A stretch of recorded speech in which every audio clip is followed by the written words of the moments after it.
that is the product pick of the week this week. It is the 2.9-inch Grayscale eInk FewatherWing. This is the black in the shadow here. There's the white.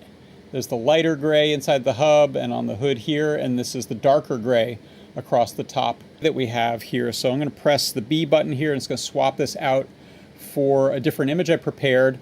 And here you can see kind of a different look, but this is pretty neat because this is not just a 1-bit or 2-color black and white dither. This is actually getting quite a lot of curvature and shading to this design because we're able to use all 4 of those grays as well as a dither pattern.